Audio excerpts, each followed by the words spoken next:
Yes, it's now 1:50 in the morning. So we'll try to start. Hey there, beautiful people. Welcome, welcome. I'm so excited you are here.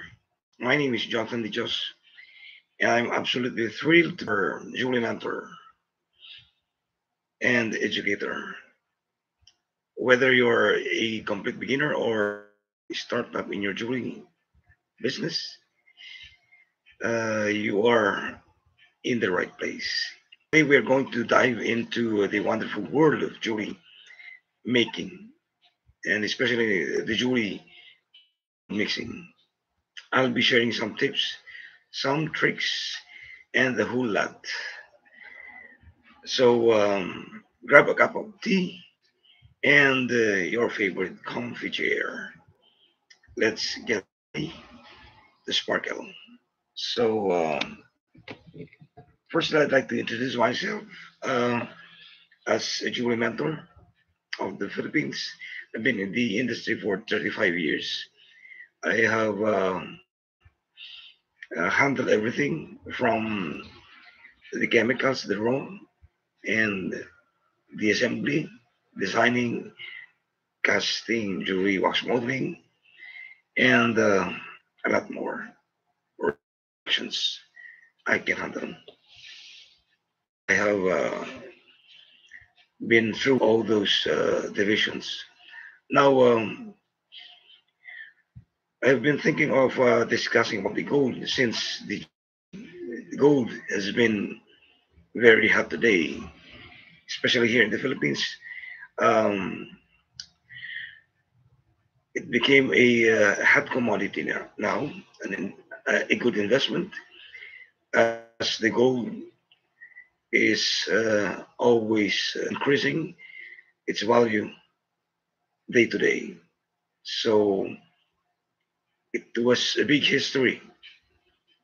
Gold has been tremendously been increasing its value since um, it has been used as the measurement of the fiat money. Now, anyway, we'll try to delve into the gold. Now, first, I'd like to introduce to you the gold. It's a mixture, it's specific gravity.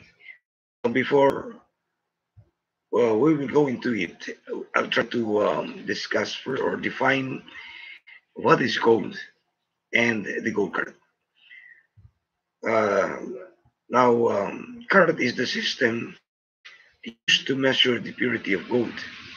Now, this scale is based on 24 parts, meaning it's divided into 24 parts. Meaning that the pure gold is 24 karat, 24K. Now, this is considered 99.9% pure gold. Now, with the remaining zero point 0.1 being traced or traced impurity. So in the it can be purified with 100%. So to be sure, to be exact, they remove the 0.1% of it. Now, since pure gold is too soft for everyday use, it's mixed with other metals to create an alloy that that's more durable. Now, the current number indicates the proportion of the gold alloy. For example, 18K gold is 18 parts of gold and 6 parts of other metals. So 18 4.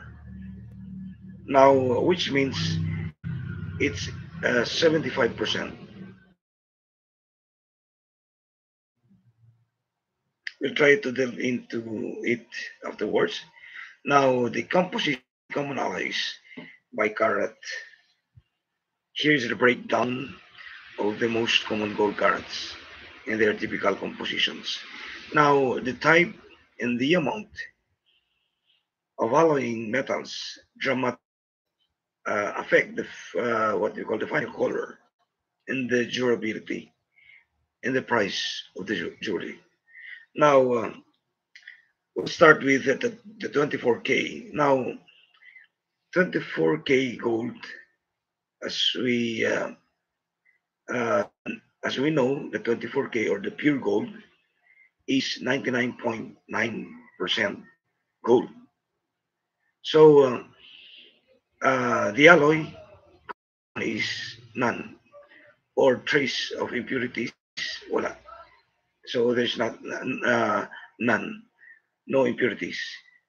Now the characteristics.